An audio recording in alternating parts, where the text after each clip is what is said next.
在正式讲爱泼斯坦这个人之前，我们必须先把一件事说清楚。所谓爱泼斯坦档案，并不是一份揭开所有真相的终极黑匣子，它不是一张客户名单，也不是一本罪证大全，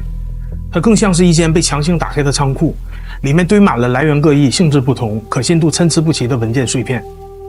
这也是理解爱泼斯坦档案的第一个门槛，并不是所有写在档案里的东西都等同于事实，它们的法律地位并不相同。有的是已经被当事人、证人或司法机构确认的记录，比如航班清单、财务往来、正式证词；有的是双方邮件或第三方转述，本质只是聊天记录；还有一些甚至只是单方面的说法，被收录是因为他们曾进入调查体系，而不是因为他们已经被证明为真。但问题恰恰出在这里，即使只看那些已经确认存在的部分，画面也已经足够令人不安。档案公开后，很多人第一反应是失望，因为没有一个啪一下能锤死所有人的名单。但真正可怕的地方在于，爱泼斯坦档案第一次让普通人看见了美国权力系统运作时最不愿意被看见的那一面。你会发现，这个系统根本不需要一份名单。爱泼斯坦并不是某个躲在地下世界活动的边缘人物，相反，他长期活跃在全球权力与资本的最上层社交圈。我们先从最简单也是争议最大的部分说起，知名人士的往来记录。比尔·克林顿在已经被司法机构确认真实性的档案中，前美国总统比尔·克林顿确实多次出现，不是阴谋论，不是网友推测，而是飞行记录、照片和证人证言。2001年到2004年之间，克林顿至少16次乘坐爱泼斯坦的私人飞机出行，档案中还包括一张照片，克林顿赤裸上身，与一名女性坐在热水浴缸中。克林顿说自己从未去过爱泼斯坦的岛上。根据档案公布的邮件信息，爱泼斯坦本人也否认克林顿曾到访过他的岛屿。克林顿承认与爱泼斯坦有过往来，但声称在2006年之前已经断绝关系，对爱泼斯坦的犯罪行为毫不知情。这段回应目前没有被司法机构推翻，也没有进一步指控成立。而最近的消息是，克林顿夫妇同意在国会众议院就爱泼斯坦案调查作证，也许到时候会有新的信息。特朗普同样被反复提及的还有特朗普，他的名字在档案中出现了很多次，但绝大多数是第三方提及或背景材料。根据档案公开的飞行记录，1993年至1997年间，特朗普至少8次乘坐爱泼斯坦的飞机，特朗普还至少1次用自己的飞机搭载爱泼斯坦。虽然两人从上世纪80年代开始往来，在纽约与棕榈滩共享社交圈，被熟人形容为夜生活三人组之一。1992年的影像显示，他们曾在海湖庄园同场狂欢。2004年，两人在棕榈滩一处1.2亿美元豪宅的竞标战中彻底撕破脸，特朗普胜出，随后宣布永久禁止爱泼斯坦进入海湖庄园，原因是爱泼斯坦试图在俱乐部内勾引一名成员的未成年女儿，这碰触了特朗普的底线。但截至目前，没有任何被司法确认的证据证明特朗普参与过性交易行为。司法部也明确指出，部分在选举期间流传的指控毫无根据。但我想多说一句，根据我对特朗普的了解，这家伙从不掩盖自己的好色，也从来没有隐瞒过自己对女性的看法。众所周知，他喜欢的是大模特，我不觉得他会认同爱泼斯坦那些变态的喜好。另外，特朗普一生不抽烟、不喝酒、不吸毒，这种自律也让他很难落入某人编织的陷阱里。当然，这只是我自己的看法，对今天要讲的事来说也不重要。实际上，有一个很重要的区分，在爱泼斯坦档案里被提及不等于被定罪，这不是为任何人开脱，而是档案本身的性质决定的。接下来是科技界，比尔盖茨。比尔盖茨出现在档案中的原因，并不是直接的犯罪证据，而是2封极具争议的邮件，主题为比尔，是爱泼斯坦带入盖茨顾问鲍里斯视角写下的一封辞职信草稿。内容声称盖茨从俄罗斯女孩那里感染了性病，需要某种药物偷偷的给他的妻子服用，以及安排与已婚妇女的不正当约会，甚至提到他在桥牌比赛中使用某种处方药来增强表现，更称其曾多次帮助盖茨处理与俄罗斯女孩发生关系的后果。这些邮件是爱泼斯坦在2013年7月写给自己的草稿，发件人和收件人均为他自己的邮箱，邮件并未发送给任何人，缺乏外部证据支持其真实性。直到2026年2月24日，《华尔街日报》报道，一段盖茨基金会内部录音中，盖茨亲口承认在婚姻期间确实与2名俄罗斯女子有过婚外情，但他坚称邮件中其他指控完全虚假，而这段婚外情的情况远比普通的私人交往复杂。第一位是米拉·安东诺娃，两人因桥牌结识。2013年，安东诺娃由盖茨的顾问鲍里斯引荐给了爱泼斯坦寻求投资，虽然投资未成，但爱泼斯坦却支付了他的编程学费，还提供了位于纽约的公寓住所。后来，爱泼斯坦在2017年试图用此敲诈盖茨，因为盖茨拒绝加入爱泼斯坦的一个慈善基金项目。更令人不安的是，媒体披露安东诺娃曾与知名的俄罗斯美女间谍安娜·查普曼在纽约街头同行并合影。尽管目前没有证据表明安东诺娃直接参与了情报活动，但这曾与俄罗斯特工的交集让这段关系蒙上了一层阴影。第二位则是一名俄罗斯核物理学家，其具体姓名尚未公开。盖茨在录音中证实，这位女性是在其商业活动中结识的。爱泼斯坦并非只是在收集八卦，而是通过资助学费、提供住所，甚至利用这些带有特定背景的女性渗透进了世界顶级富豪的私人生活圈。伊隆·马斯克2012年9月25日，爱泼斯坦发邮件给马斯克，邀请他去小圣詹姆斯岛。马斯克说：“好的，我有空就去。”2012年11月25日，爱泼斯坦发邮件给马斯克，问道：“你需要多少人坐直升飞机来岛上？”马斯克回复：“可能就我和我媳妇塔露拉。你岛上什么时候有最狂野的派对？带老婆来。”估计爱泼斯坦这时候发现了马斯克根本不知道这个岛是个什么性质。2012年12月25日，爱泼斯坦再次邀请马斯克，马斯克回复：“你们有派对计划吗？我今年疯狂加班，快疯了，所以等孩子们过圣诞节回家后，我真的想去圣巴特岛或其他地方好好放松一下。非常感谢你的邀请。”爱泼斯坦回复：“明白了，圣巴特岛见。我岛上的男女比例可能会让塔露拉感到不舒服。”马斯克回复道：“没事，我媳妇儿不介意。”爱泼斯坦想通过男女比例暗示马斯克派对的情况，但单纯的马斯克根本听不懂爱泼斯坦的言下之意。而马斯克最终去的圣巴特岛跟爱泼斯坦也毫无关系，并不是爱泼斯坦的那个萝莉岛。2013年9月11日，爱泼斯坦给马斯克发邮件：“纽约有计划吗？联合国大会开幕时，很多有趣的人会来我家。”天真的马斯克以为爱泼斯坦要邀请自己去纽约跟联合国官员开会，就回复道：“我管理这2家复杂公司的产品和工程，而且 SpaceX 即将发射历史上最先进的火箭，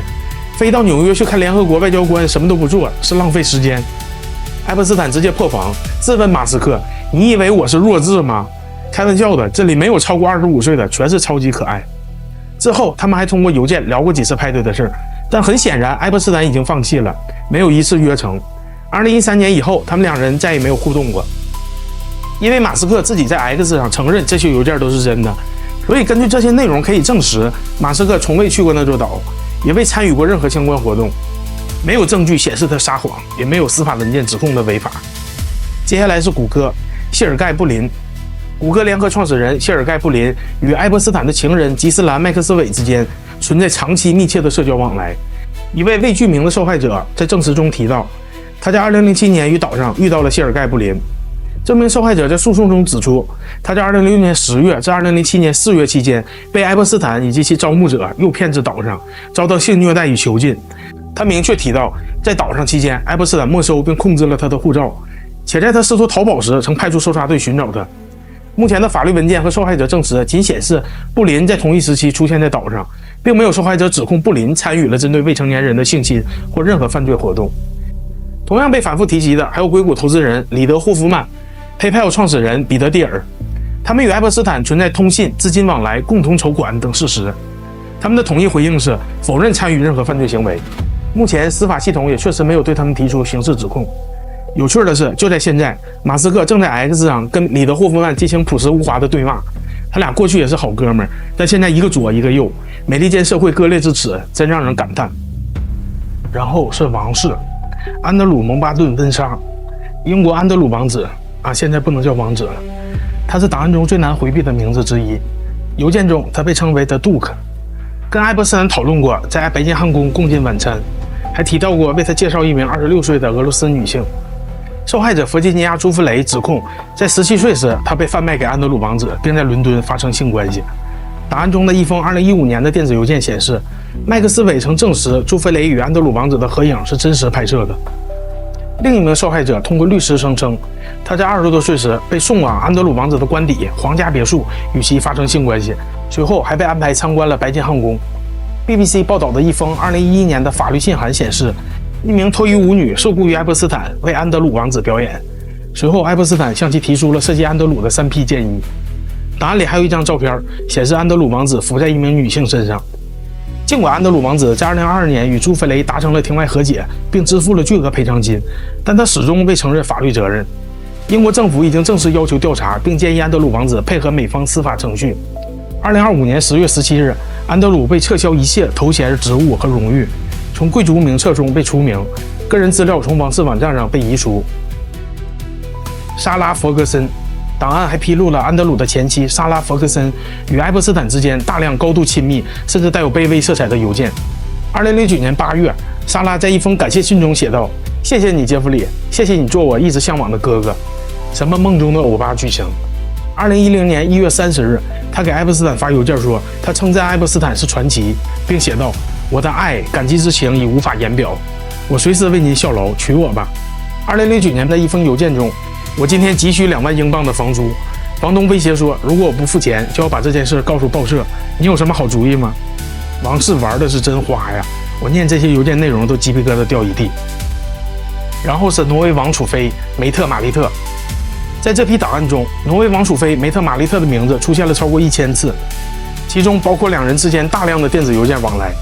披露的文件显示，2人的密切联系主要集中在2011年至2014年间。这一时期处于爱泼斯坦因性侵罪名服刑出狱之后，玛丽特在2011年就曾向爱泼斯坦承认自己谷歌搜索过他，并表示搜索结果看起来不太好。玛丽特在邮件中称赞爱泼斯坦极具魅力，称其撩动我的大脑，并称呼他为软心肠和甜心。2人讨论了爱泼斯坦在巴黎的猎艳计划。玛丽特曾开玩笑说，巴黎更适合通奸。玛丽特曾独自在爱泼斯坦位于佛罗里达州棕榈滩的家中逗留4天，进行冥想，并多次在奥斯陆等地与他会面。在档案公开后的2026年2月1日，玛丽特发表声明，承认自己判断失误，对与爱泼斯坦的所有接触感到深切后悔和极度尴尬。此丑闻爆发时，玛丽特的长子马吕斯正因包括强奸在内的38项指控在奥斯陆受审，这令挪威王室面临史无前例的形象危机。彼得·曼德尔森档案披露，爱泼斯坦在2003年至2004年曾3次向英国前工党大臣彼得·曼德尔森相关账户支付共计7.5万美元的款项。档案中还包含一张曼德尔森仅穿内衣与一名身份不明的女性站在一起的照片。曼德尔森对此回应：“忘了，记不清了，但愿配合调查。”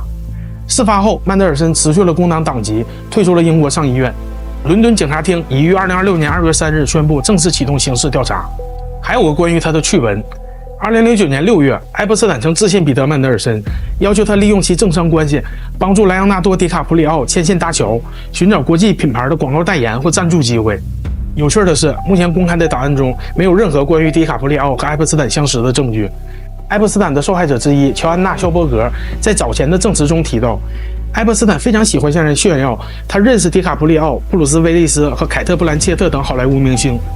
他在笔录中承认，他从未在爱泼斯坦的任何住处见过迪卡普里奥本人。他表示，每当爱泼斯坦在按摩时接电话，常会大声说：“哦，那是莱昂纳多打来的。”爱泼斯坦可能只是单方面利用明星的名字来提升自己的身价。我曾经参加的酒局上，也经常能遇到这样的情况。某位大哥给我们展示某个名人的微信，想证明自己人脉宽广，完全能理解。伍迪·艾伦，著名导演伍迪·艾伦和其妻宋怡与爱泼斯坦是长期的邻居，3人的关系非常紧密。2026年1月披露的日程表显示，从2014年到2019年，艾伦夫妇与爱泼斯坦会面的记录接近100次，他们经常一起共进晚餐。艾伦甚至在爱泼斯坦的豪宅里教他如何剪辑电影。2016年，爱泼斯坦63岁生日之际，伍迪·艾伦曾经给爱泼斯坦写过一封神秘的信件，信中提到他知道几位年轻女性曾拜访过爱泼斯坦，他将爱泼斯坦的联排别墅比作德古拉城堡，并提到那里的3位年轻女吸血鬼。邮件记录显示，2人因同病相怜，就各自面临的性行为不端指控进行交流，并共同批评了社交媒体和媒体的审判。在2025年9月和12月的多次访谈中，89岁的伍迪·艾伦坚称他并不后悔与爱泼斯坦的友谊。他形容爱泼斯坦魅力十足且平易近人，并重申他去爱泼斯坦家时见到的女朋友们看起来都是成年女性，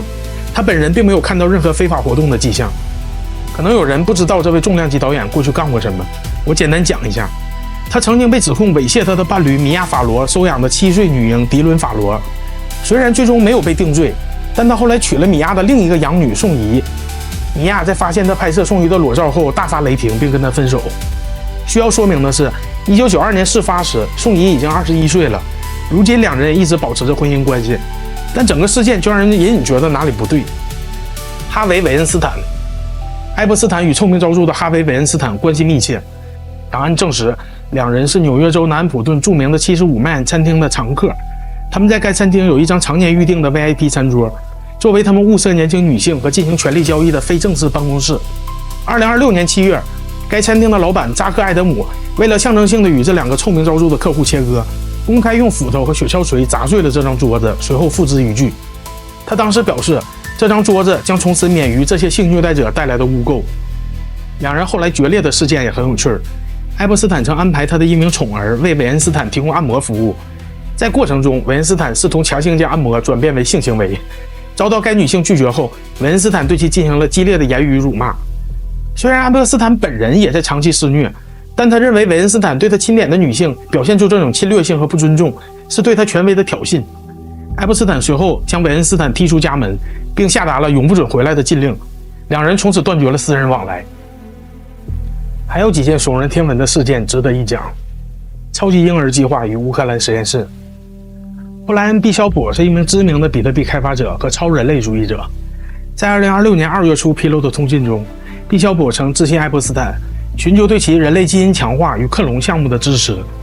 他在邮件中详细讨论了利用基因工程创造定制婴儿和克隆人的构想。档案中包含一封毕肖普发给爱泼斯坦的进度汇报，其中明确提到，正在我位于乌克兰的实验室进行更多的小白鼠测试。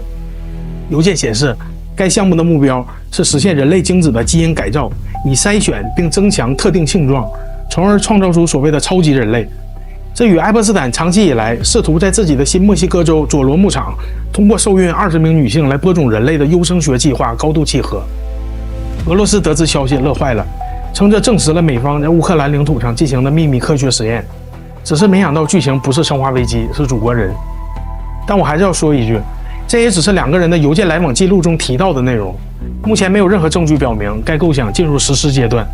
也没有证据证明该实验室与国家行为有关。罗斯柴尔德家族。爱泼斯坦在2016年2月28日写给彼得蒂尔的邮件中提到，你可能知道我代表罗斯柴尔德家族。是的，就是那个阴谋论中最常见的主角罗斯柴尔德。他自称是罗斯柴尔德家族的非正式代理人，以此作为其在硅谷和华盛顿游走的金字招牌。这一点已得到哈佛教授艾伦·德肖维茨的公开确认。他曾多次在证词和采访中提到，是罗斯柴尔德勋爵和夫人将爱泼斯坦介绍给他的。在一封2018年12月31日发给阿利亚娜·德罗斯柴尔德的邮件中，爱泼斯坦写道，他了解到希特勒早年贫困时曾住在由犹太三大家族资助的维也纳流浪汉收容所中。爱泼斯坦还在信中表示，他就是其中的维也纳著名的银行业家族爱泼斯坦家族的后代。他大概想证明自己的血统纯正，以便跟罗斯柴尔德套近乎。在2014年乌克兰危机爆发期间，爱泼斯坦曾与罗斯柴尔德家族以及以色列前总理艾胡德·巴拉克讨论过相关地区的局势，并讨论过如何在全球混乱局势中寻找商业机会。爱泼斯坦收藏有大量关于罗斯柴尔德家族史的书籍，他利用这种历史渊源和共同利益，在曼哈顿、特拉维夫和伦敦建立起了一个极其稳固、以金融和情报为纽带的社交帝国。比特币基金会。2025年底到2026年初的文件显示，爱泼斯坦通过伊藤穰一向 MIT 媒体实验室捐赠了大量资金。2015年左右，比特币基金会因管理不善崩盘，当时比特币正面临严重的治理和资金危机。档案披露， MIT 的数字货币倡议正是在此时接手了大多数比特币核心维护者的薪资，而这笔资金的一部分被证实直接或间接来自爱泼斯坦。档案中包含一封伊藤发给爱泼斯坦的邮件，解释称，虽然比特币是去中心化的，但只有5位核心开发者决定核心代码的修改。爱泼斯坦对此表现出极大的兴趣，试图通过资助这些开发者来获取对数字货币方向的影响力。档案还证实，爱泼斯坦对 Blockstream 有非直接小规模的投资，虽然金额不大，但为其提供了与加密货币圈高层接触的机会。档案中还出现了涉及 Coinbase 与 Tether 这2家巨头高层的社交与投资讨论邮件。虽然目前尚未有控股级投资的证据，但这些文件展示了爱泼斯坦如何利用其金融掮客的身份，在硅谷精英和这些新型加密金融平台之间穿针引线。这些信息证明了爱泼斯坦并不是比特币幕后的操控者，而更像是一个后来的掠夺者，试图通过其雄厚的资本去影响一个已经存在的由 nerd 们创造的系统。韩国孤儿院与婴儿出口产业链。档案证实，韩国在20世纪60至80年代曾是全球最大的婴儿出口国。韩国的兄弟之家等机构被揭露长期进行街头诱拐、伪造身份，将有父母的孩子登记为孤儿卖给西方国家。还记得上面提到的伍迪·艾伦吧？他前女儿现老婆就是他前老婆领养的韩国孤儿。实际上不止这一个女儿，他前前后后领养了10几个孩子，其中有几个都是那时领养的韩国婴儿。那些在外交场合被标榜为人道主义救援和国际领养的项目，其背后竟隐藏着如此庞大且受保护的黑暗产业链。好莱坞公关大师佩吉·西格尔在2009年去肯尼亚旅行期间致信爱泼斯坦，询问是否要帮他带回1、2个婴儿，并明确问要男孩还是女孩。当然这可能只是开玩笑，但这样令人震惊的玩笑不是唯一一次出现。在2026年2月释放的文件中，一份2014年6月30日的邮件发送者原本被遮盖，但由于其他关联文档中保留了姓名，互联网侦探们很快锁定其身份为爱泼斯坦的助理苏珊·汉布林。邮件中，他以极其冷酷的口吻对爱泼斯坦说：“我批准你杀了他。他显然和奥尔加在一起，他骗了你，也骗了我。”尽管这也可能是某种极端的玩笑，但在人口贩卖和洗钱的背景下，这种言辞令人毛骨悚然。在2026年释放的 FBI 内部备忘录中，发现了玛利亚·法莫的详细报案记录。他是整个爱泼斯坦案件中的第一个报案者。1996年，玛利亚在爱泼斯坦位于俄亥俄州的府邸工作时，她和年仅16岁的妹妹安妮遭到性侵。她当时向 FBI 和警方报案，但得到的回复是缺乏管辖权或证据不足。档案显示，当年的调查在进入更高层级前被神秘地标记为第一优先级。还有法律文件记录受害者的详细陈述。据受害者所述，爱泼斯坦每天固定时段在佛罗里达棕榈滩府邸或纽约曼哈顿豪宅安排未成年女孩提供服务，并在私人岛屿上进行性交易。发布的档案包含多起曾公开的法院材料和 FBI 报告，详细描述了这些活动的发生地和时间，以及受害者的遭遇。2013年，爱泼斯坦发给法国外交官的一封邮件写道：“在我的加勒比岛上有一个充满女孩的水族箱。”另一封2010年的邮件中，英国生物投资者尼可·荣克曼问爱泼斯坦：“你愿意和我生孩子吗？在哪里合适？”